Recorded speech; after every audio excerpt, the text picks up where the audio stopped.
Haruki Murakami é um dos escritores contemporâneos mais proeminentes, sendo esta a sua primeira obra a atrair a atenção do público internacional, mas publicada originalmente em 1982.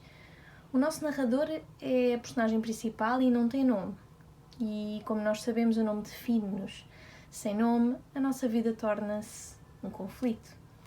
Sem nome, este homem não tem como se identificar dentro da sociedade.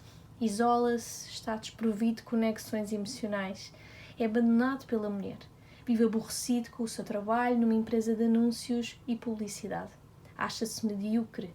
Talvez não ter nome não faça diferença, porque o estado de apatia está entranhado e generalizado. As suas relações são desintegradas e ter nome abalaria este estado permanente de fragmentação.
Olá, então comecei o meu primeiro livro do Murakami, Em Busca do Carneiro Selvagem, ou A Wild Sheep Chase, ou Caçando Carneiros, no Brasil. Até agora, só tendo lido poucos capítulos, ainda não esqueço que era a página 50. Muito interessante por várias razões. Não temos aqui uma obra modernista de todo, não temos a paixão das obras modernistas, temos aqui uma obra claramente pós-modernista. Aqui a alienação do protagonista é uma posição confortável. A falta de crença na racionalidade da ciência, como também nas previsões otimistas da história. Temos então logo aqui no início referências ao Mishima, um autor que tem vídeo aqui no canal. O Mishima que se matou num ritual, o seppuku, à frente das Forças Armadas.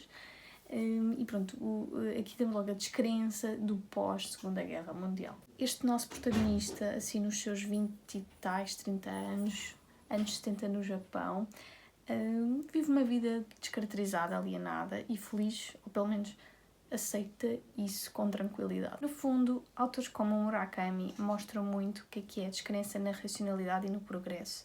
A ideia de que nós estamos a acumular progressos é desconstruída nos escritores pós-modernistas. Portanto, este tipo de protagonistas, e pelo que eu já vi, não acredita nessa fonte inesgotável de progresso. O nosso protagonista é um homem realmente muito desprovido de uma grande paixão pelas coisas, grande personalidade. Portanto, há obviamente aqui algumas, talvez, tentativas de hedonismo, portanto, a diminuição da dor e aumento de prazer, mas no fundo peca muito, essa tentativa peca sempre pela sua concretização, na medida em que realmente há aqui muito por descortinar e as personagens são sempre não infelizes, mas melancólicas.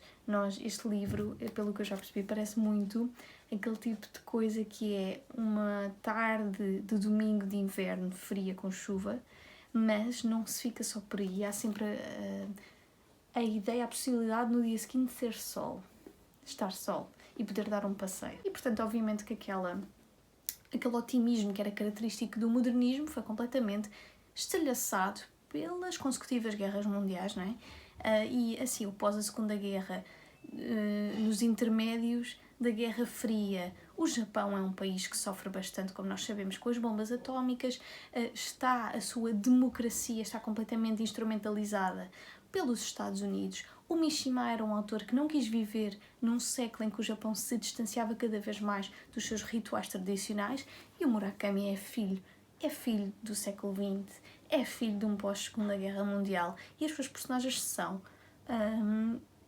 características disso. E depois, não esquecer que nós formamos, após a Segunda Guerra Mundial, a ideia de que o amor só se deve construir entre pessoas semelhantes a nós. Porquê? Porque foi esses ideais que construíram, era nacionalismo, portanto só se ama, só se gosta daquele que é idêntico a nós. Só que depois, nestes livros pós-modernistas, o que é que nós vemos? Vemos que esse amor entre os nossos não é suficiente porque eles claramente que nos deixam em posições muito desagradáveis. Neste caso, o nosso protagonista passa por um divórcio, por uma separação, e então essa confiança pelo semelhante, pelo outro, é também abalada. E então vemos aqui um ambiente de desconfiança, de aridez mesmo, entre as pessoas, entre as suas relações e as relações sociais como um todo. Não sei em que medida é que o simbolismo da ovelha estará relacionado com o que eu estou a dizer, mas tenho quase certeza que tem uma relação bastante próxima, portanto vou dando updates em relação ao livro porque já vi que isto tem uma data de teias enlaçadas, aliadas, e portanto este livro promete, tem muito, muito sumo, de certeza. Confio no Murakami.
Então, mais um bocadinho de realismo mágico na minha vida, sempre muito bem aproveitado por mim. É o meu primeiro Murakami, quero deixar isso limpo e quero dizer também que vou continuar a ler o autor porque sem dúvida que me caiu muito bem. Eu sei que não é para toda a gente, adorei. Este autor é sem dúvida maravilhoso. A linha ténue que separa o real do imaginário, do mágico, é muito fina. Há aqui muitos elementos especulativos, até surrealistas, que o autor escolhe utilizar. E para saberem mais ou menos sobre o que é o livro, também para vos dar vontade de ler, é que no fundo nós temos este homem que não sabemos o nome dele, não sabemos o nome de quase nada nem de ninguém, ele nem ao próprio gato deu nome. E portanto essa ideia de falta de nome é muito importante para nós falarmos da temática da identidade, não é? Portanto, sem nome não há uma construção de identidade tão normal, tão orgânica como acontece quando nós nomeamos as coisas. Ao nomearmos, identificamos o seu lugar na sociedade. Se elas não tiverem um lugar na sociedade, bom, então a fragmentação de identidade torna-se um conflito. E é isso que acontece muito neste livro. Este narrador ele vai entregar-se numa viagem pelas montanhas, pelo campo, no Japão, porque é-lhe dado uma tarefa, que é encontrar uma ovelha, ou um carneiro neste caso, que tem uma estrela desenhada aqui nas costas, desenhada ou embutida, e este carneiro não pode existir, ou seja, não pode estar por aí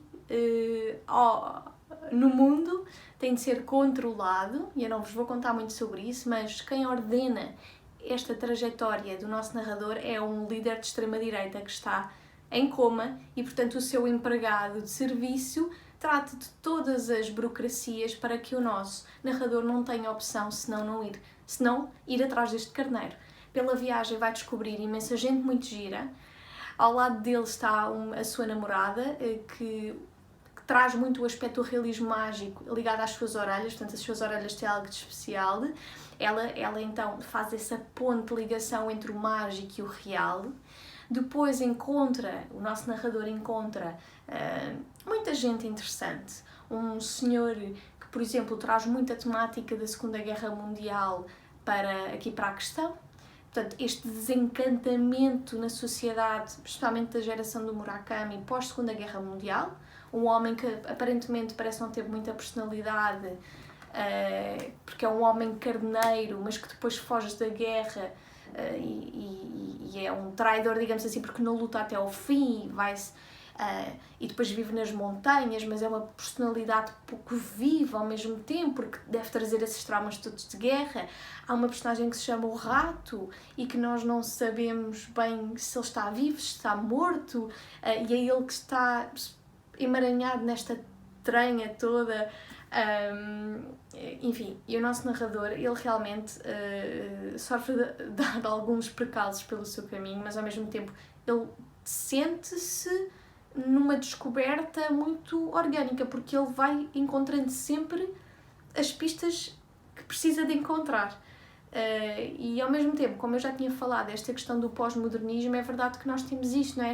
Esta sociedade perdida de paixão, ou melhor, que perdeu a paixão, não está perdida de amores, perdeu os amores todos e não sabe o que fazer. E portanto as personagens, quando vêem o nosso narrador a dizer que vai um mês para algum lado em busca de algo, dizem: quem me dera estar em busca de algo também. E portanto nós temos aqui o que nós chama do desejo mimético, que é esta ideia de nós procurarmos perseguir algum objeto, algum ideal, porque vemos os outros a fazê-lo e queremos reproduzir em nós esse desejo, e mimicá-lo, reproduzi-lo em nós. Mesmo que nós não saibamos porque é que desejamos o objeto, nós queremos desejá-lo, porque há uma relação externa, não é? Em relação aos outros, que forma depois a nossa identidade e os nossos desejos e as nossas ambições. Esta obra questiona as estruturas do poder por várias formas. Por exemplo, nós temos a ideia do que é um líder neste livro, que subverte a sacralização que nós fizemos na sociedade ocidental do líder do século XX. Ou mesmo os imperadores dos séculos anteriores, que era aquela ideia de um líder que conquista a sua audiência, não é? Porque é uma pessoa cheia de personalidade, carisma e que constrói o seu poder. E nós aqui, este líder de extrema-direita, ele é um líder de extrema-direita com esta capacidade oratória, esta capacidade argumentativa. Porquê? Porque lhe é dado pela ovelha. Este carneiro, desculpa, eu digo ovelha, mas é carneiro, entra no corpo do líder de extrema-direita. E é por isso que ele se torna um fenómeno internacional. É por isso que ele se torna quase o novo imperador do Japão. Mas esta liderança não é algo que é construída, não é algo que é adquirida.